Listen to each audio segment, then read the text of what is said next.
Hello. कैसी है और कैसे फोन किया? कुछ नहीं यार, बस ऐसे ही। और तू बता, क्या हाल है तेरा? मैं तो बढ़िया हूँ। और सुना है मेट्रो शुरू होने वाला है कल से। हाँ, आकाश नगर का मेट्रो स्टेशन तो हमारे घर के सामने होगा। कम से कम कॉलेज जाने का टाइम तो बचेगा। हाँ, मैं दो दो बसें बदलती हूँ, 1 घंटा लगता है कॉलेज पहुँचने में। अब तो शायद 15 मिनट लगेगा। कम से कम चैन से नाश्ता तो कर पाऊंगी। वो तो तू अब भी कर सकती है, अगर तू जल्दी उठा करे। हाँ, वो तो है। पर सुबह उठना किसे पसंद है? जल्दी उठने से याद आया, कल तू आ रही है ना कॉलेज? नहीं यार, कल तो इंडिपेंडेंस डे है ना। देर तक सोऊंगी, सुबह उठ के प्रोजेक्ट भी तो कंप्लीट करना है। छुट्टी है तो क्या हुआ, इंडिपेंडेंस डे अच्छे से मनाया जा सके इसलिए तो कॉलेज में प्रोग्राम रखते हैं। वो तो है, पर इंडिपेंडेंस डे तो हर साल आता है। पर मेरी नींद तो एक ही दिन आती है ना। तूने कौन सी अपनी नींद कभी देश के लिए बलिदान करी है? जल्दी से सो जाया कर ना, चौकीदार की तरह क्यों जगी रहती है? अरे ठीक है ना, इतना भी क्या जरूरी है इंडिपेंडेंस डे? स्वतंत्रता तो हमें कब की मिल चुकी है। कुछ दिन पहले जब रक्षाबंधन का त्योहार आया था तब तो नहीं गई थी अपने भाई के घर? हाँ गई थी, हर साल जाती हूँ। गिफ्ट जो लेना है। हाँ हाँ, गिफ्ट को कैसे भूल सकते हैं।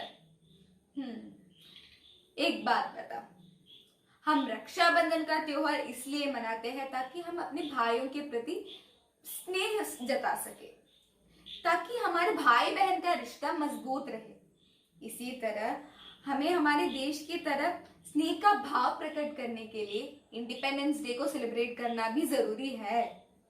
पिछले 70 साल से हम इंडिपेंडेंस डे मना रहे हैं। अब तो सबको पता है कि हम आजाद हैं। और क्या चाहिए? हाँ, अगर हमें कोई चीज आसानी से मिल जाती है तो हम उसका मूल्य भूल जाते हैं।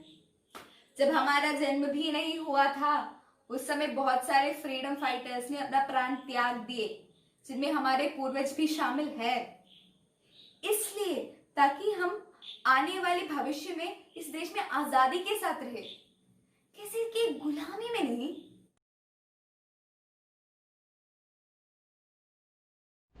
नमस्ते बलवान सिंह। प्रणाम साहब। कोर्ट का ऑर्डर आ चुका है कि कल का सूर्योदय आपके जीवन का अंतिम सूर्योदय होगा। क्या आपको ये खबर सुनकर डर लग रहा है? कैसा डर साहब, ये तो किसी भी क्रांतिकारी के लिए गर्व का दिन है। भगत ने सबको दिखा ही दिया है कि किस तरह भारतीय क्रांतिकारी मौत को भी गले लगते हैं। अब भगत सिंह भी माँ की गोद में जा चुका है तो मैं भी जीकर क्या ही कर दूंगा। हाँ, बस चाहता था कि मरने से पहले एक बार स्वतंत्र भारत देख सकूं। परंतु पिछले वर्ष का स्वतंत्रता दिवस जिस प्रकार मनाया गया था उससे लगता है कि अब आजादी दूर नहीं है। अब तो समय आ ही चला है कि भारत माँ की गोद में सो जाए। बहादुर जी, आप तो सच में बहुत बहादुर हो। हमने आपके कई किस्से सुने हैं कि किस तरह लाहौर के सविनय अवज्ञा आंदोलन में आप कई लाठियां पड़ने के बाद भी एक कदम पीछे न हटे। आखिर क्रांति की यह भावना आप में आई कहाँ से? ये तो बचपन के संस्कार है साहब। हमें इतिहास में बहुत रुचि हुआ करती थी। पृथ्वीराज चौहान से लेकर राणा प्रताप तक की गाथाएं हम पढ़ रहे थे। पर स्वराज की जो भावना शिवाजी महाराज के संघर्षों से मिलती है वह अतुलनीय है। जब कुछ बड़े हुए तो क्रांतिकारियों के संपर्क में आए, विरोध प्रदर्शनों में शामिल होने लगे। संपर्क बढ़ा तो भगत सिंह, चंद्रशेखर आजाद के साथ काम करने लगे। कितने ही आंदोलनों और प्रदर्शनों को इस भूमि ने देखा है। भारत ने क्या कुछ नहीं देखा है। विश्व युद्ध में जबरन भर्ती से लेकर जलियांवाला बाग का हत्याकांड और आजादी के झूठे वादे, भारतीयों ने तो बस दुख ही सहा है। साहब, हद तो तब हो जाती है जब भारत के संविधान को लिखने के लिए बाहर से साइमन कमीशन आता है और उसमें एक भी भारतीय नागरिक नहीं। जब कमीशन लाहौर आया तो पंजाब के शेर लाला लाजपत राय जी के नेतृत्व में हमने उसका खूब विरोध किया। लाहौर में हड़तालें रखी गई और चारों ओर हाथ में काले झंडे लिए लोगों का सैलाब सड़कों पर उमड़ा। साइमन गो बैक के पुरजोर नारे लगे। हमने इतनी भीड़ जुटा ली थी कि सरकार के सारे इंतजाम कमजोर पड़ने लगे, और जब उनसे कुछ ना बना तब उन्होंने लाठियां चलाना शुरू किया। लाला जी को लाठियां पड़ी, मैं भी खूब लहूलुहान हुआ। मुझे याद है वह दुखद दिन जब लाला जी हमें छोड़कर चले गए थे। जब वह दृश्य आंखों के सामने आता है तब अपने आप ही एक आंसुओं की धारा बहने लगती। जी बलवान जी, हम भी साइमन कमीशन की खबर सुनकर अत्यंत दुखी हो गए थे। तो आपको कब पकड़ा गया? आप कितने वर्षों से जेल में हो? मुझे तो 26 जनवरी के उस गौरवशाली दिन पर पकड़ा गया था जब पूरे भारत ने स्वयं को स्वतंत्र घोषित कर ब्रिटिश शासन में ही पहला स्वतंत्रता दिवस मनाया था। उन दिनों मैं कोलकाता गया हुआ था। 26 जनवरी के पावन दिन पर बड़े बाजार के मकानों पर राष्ट्रीय झंडा फहरा रहा था।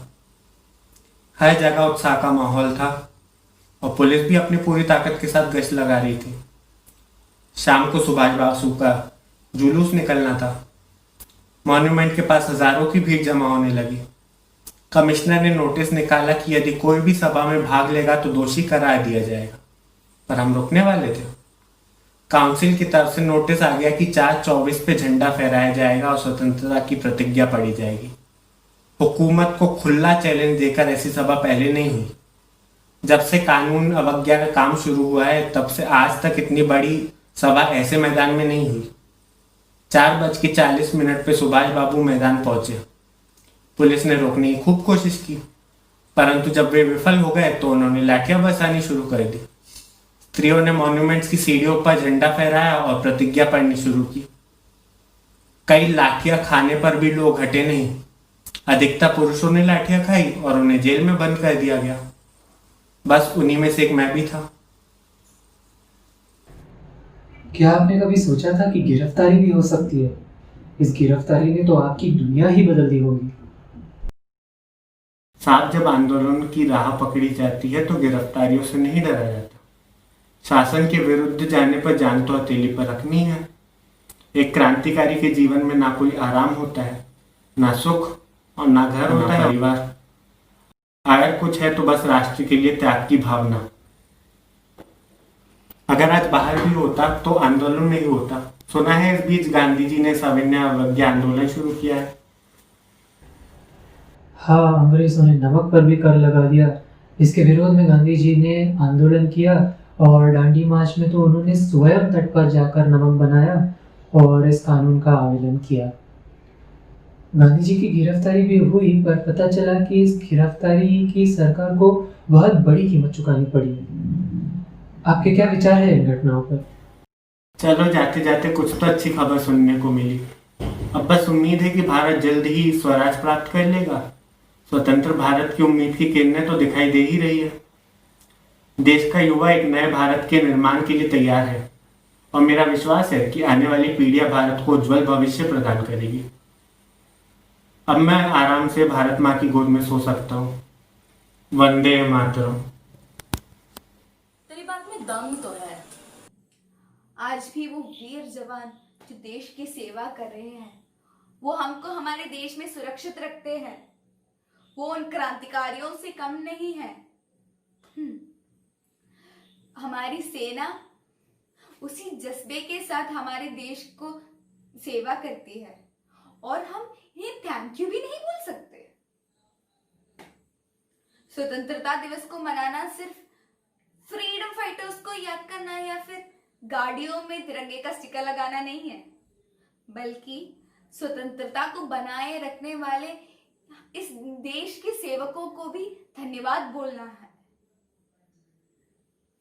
और सबसे इंपॉर्टेंट बात यह है कि हमें सोचना चाहिए कि हम देश की प्रगति में कैसे योगदान कर सकते हैं,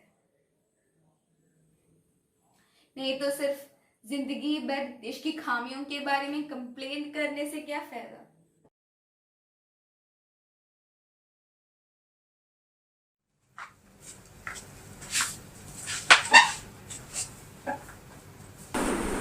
और भैया आजादी की बधाई हो।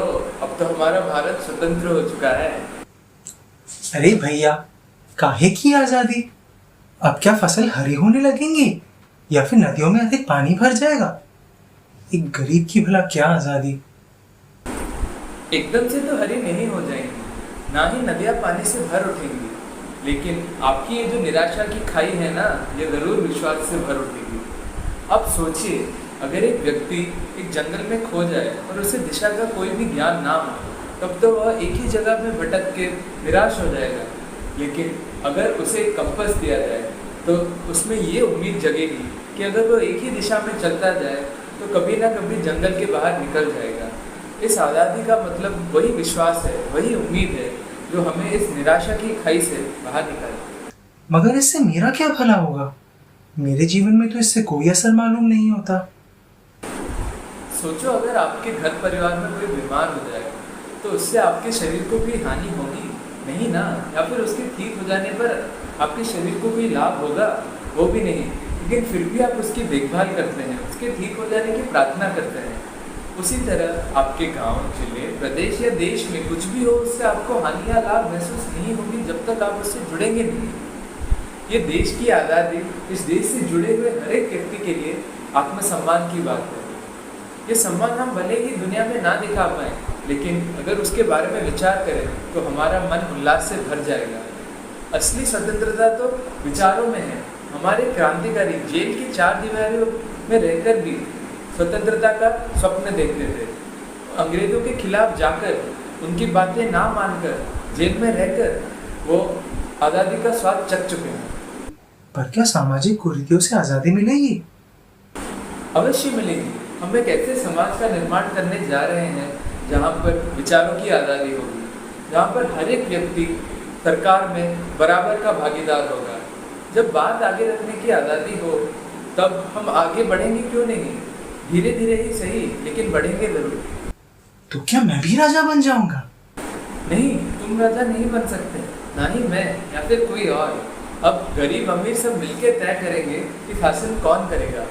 तब वो एक किसान, गाड़ी चालक या मछुआरा कोई भी बन सकता है। अब एक गरीब की भागीदारी होगी सरकार में। क्या ये आत्मसम्मान की बात नहीं है? मैंने बहुत गरीबों को अमीर और बहुत अमीरों को गरीब बनते देखा है, लेकिन ये आत्मसम्मान तो सबका होगा। और मैं ना चाहूँ ये आजादी तो? हाँ, आज़ादी ना मांगने की भी आज़ादी है। जैसे एक मानव मर जाता है लेकिन मानवता जीवित रहती है, उसी तरह भागीदारी व्यक्ति की होगी, लेकिन सरकार तो समाज की ही होगी। इसीलिए एक अकेले व्यक्ति की सारी इच्छाएं पूरी ना हो, लेकिन समाज की सारी इच्छाएं जरूर। अरे बस कर पगली, अब रुलवाएगी क्या? तूने तो मुझे एक दिन में ही देशभक्त बनवा दिया। बस हाथ पे हाथ रख के बैठ तो नहीं सकते। कल ओपन डिस्कशन है ना, हम ये बात उठाएंगे स्वतंत्रता में हमारे जिन्होंने बलिदान दिया और हमारे सैनिक जो कि आज भी हमारी सुरक्षा के लिए तैनात हैं, उनका सम्मान हमारे लिए सबसे ज्यादा महत्वपूर्ण है। उनको बीती कल की बातों में भूलना सही नहीं है। हाँ, तो मेरा ज्ञान भी समाप्त हुआ। तो तू कल आ रही है ना? जरूर जरूर। अब तो जल्दी सोना पड़ेगा कि सुबह उठ के नाश्ता तो कर पाऊँ। चलो फिर कल मिलते हैं।